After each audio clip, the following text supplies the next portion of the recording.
with me Varadamurthy from Bangalore. He's the founder of People First Leadership Academy as well as Mentors Lab operating from Bangalore. When I announced the mission statement, I was in touch with various coaches as well as leaders across India. Had the compelling passion in order to contribute to the talent as well as nation. And Varadamurthy was supportive in terms of coming forward and saying that, yes, I want to be a part of this greater cause. Sir, first, thank you so much for accepting my invite and being on the show. Would you like to share a bit about your journey? First of all, thank you very much for inviting me to this Leaders Talk show. And I must congratulate you as well. I understand 9 to 5 job didn't excite you, and you want to do something big and something definitely for the young community. That's a wonderful initiative. I wish you all the best in your journey. Coming back to my journey, yes, when I've started, my journey in India, of course, in Bangalore, that's my hometown. Very few years, I think 2.5 years that I've worked in India before I moved to Middle East and heading human resources for a UK-based MNC there. 10 years back, 12 years back, to be precise, that I wanted to do something different and something that, was calling.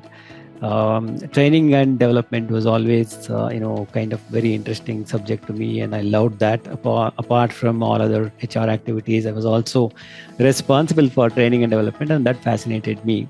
So the reason for me to, of course, relocate was 2 reasons. One, I wanted to educate my children back in India. When I got back, I had thought even before coming that I wanted to start something on my own. Always had a dream of wanting to start my own company and, wanting to work with younger India particularly. You obviously, when you're hiring people, you meet lots of people and, you learn a lot there. These guys used to come for jobs, come with certificates and nothing wrong with it though. But then, they lack skills.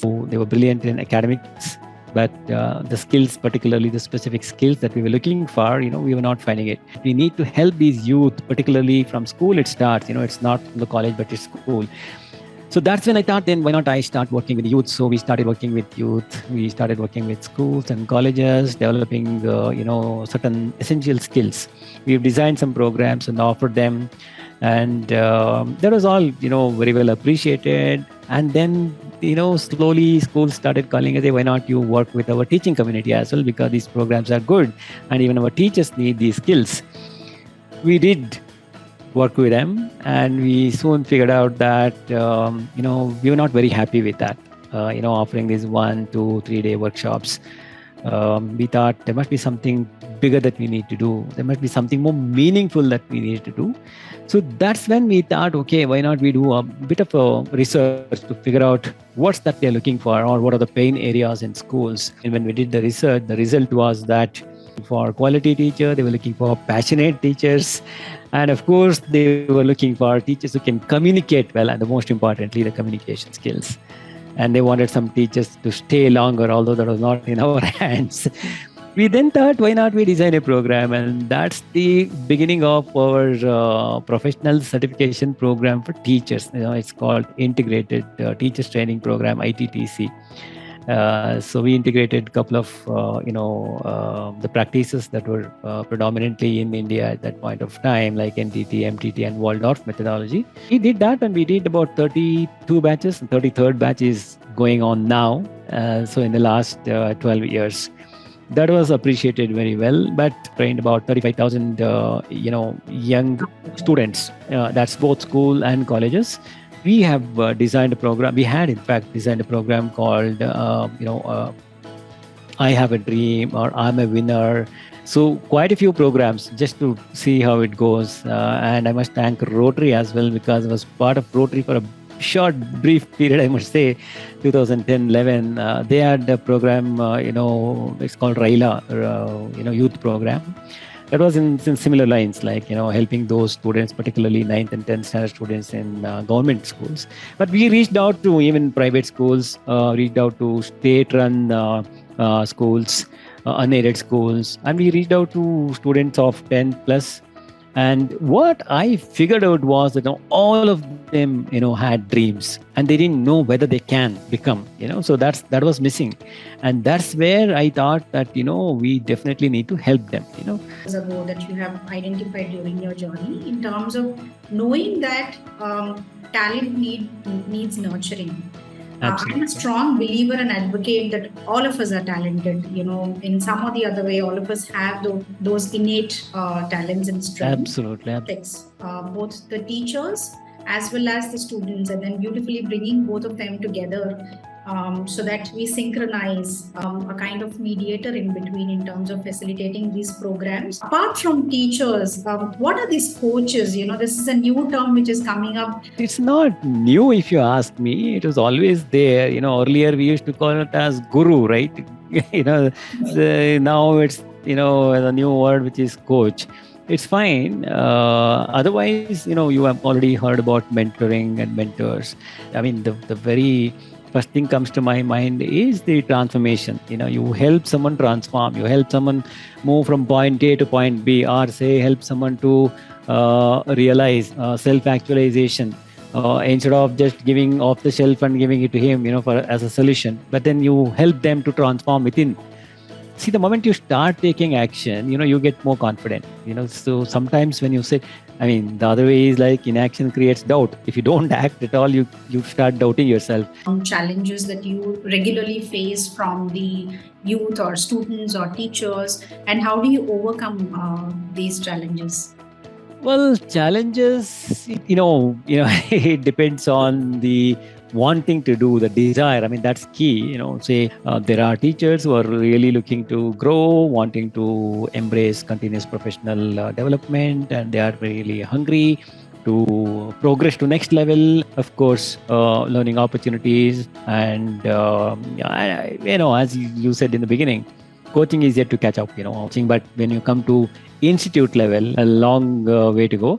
You start working with anyone. Like, for example, you get one and you start working with them, and then you show the result. If somebody you transform someone, and then they share the story, and that's how it has to catch up. You know everything, and that's enough. But unfortunately, it's not so. I have been going to colleges, I've been going to schools now with a program called YLP, Young Leaders Program, and the reception has been extremely good.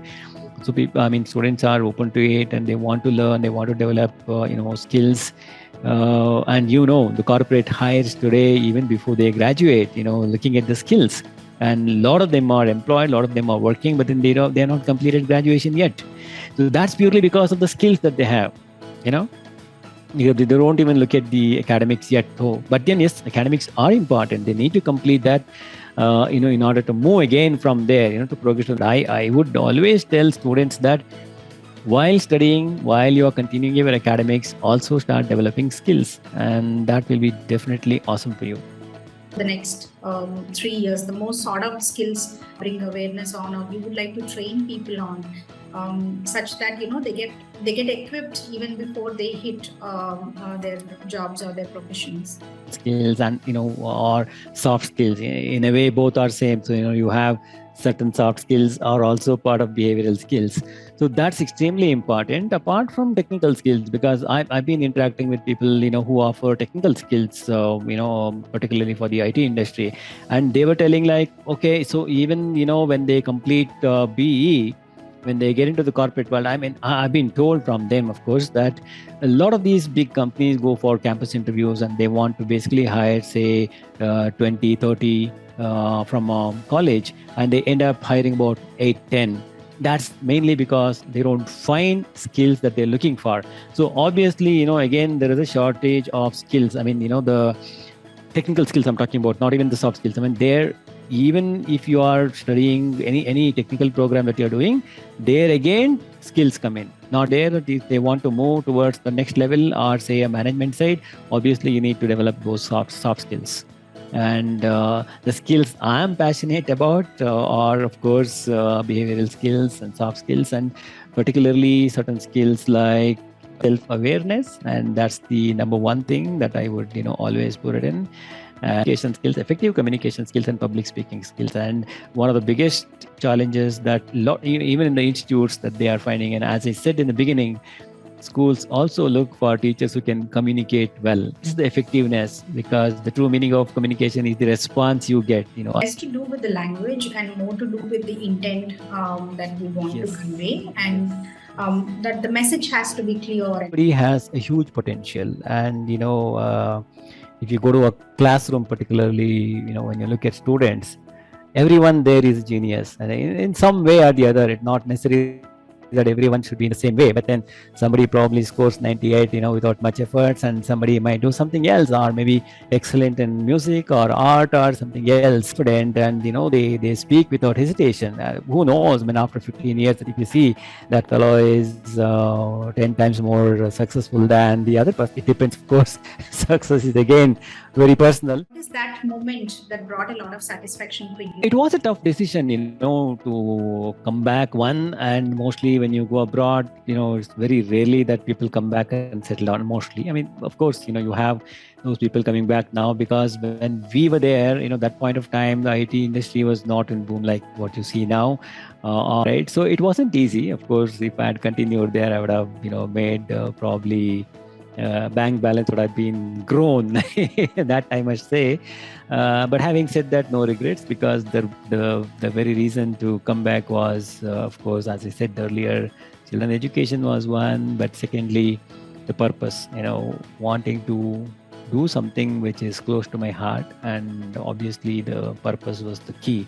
People to empower over 60,000 people. Satisfaction is not just reaching out to 60,000 people. I mean, the numbers, okay, that's something that many would have done, but the satisfaction you get when you get somebody coming back and saying that because of you or because of your program that I have been transformed and I have moved from here to here. When you hear that success story of people, we have so many of those success stories where people have changed their lives, and people who thought that they would never get into work, and they started working again and started progressing, and they've been appreciated by their own family. Amazing to see that changes. That if you're part of that, if you contributed in some ways to their smiles, when we bring smiles in their faces, and that's the biggest satisfaction. We have lots of them, who have moved on from, if you look at teachers, or teachers to coordinators to senior teachers, to from pre-primary to a primary, and then vice principal to a principal level, and at least 4 or 5 of them have started their own enterprises. I mean, their own entrepreneurial journey. They started their own schools, and those were the changes that we could, actually be part of that. And students, when you see the changes, our program also helps them to motivate, helps them to start being focused in studies, and in some ways their scores also changes. But like say somebody who's at 50, 60, help them to move to 75, 80, 85, and that's the biggest satisfaction we will have.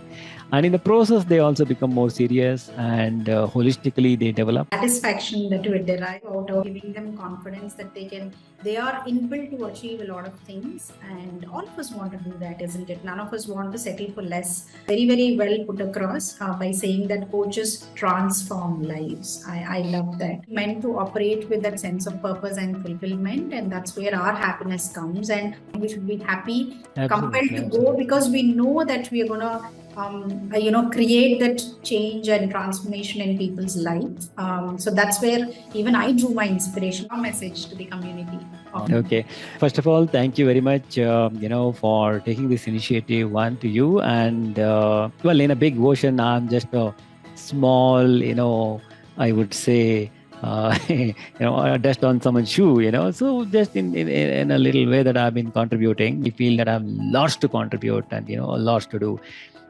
Because and that is the need, it's just that we need to reach out to those people who are in need, to help them. As you said, otherwise there is talent, we need to just probably they need a little nudge and a little guidance to thrive from there, and that's what I've been at. And of course we need lots and lots of people to do that together. Would love to see you contributing in that journey as well, right? Well, message is simple.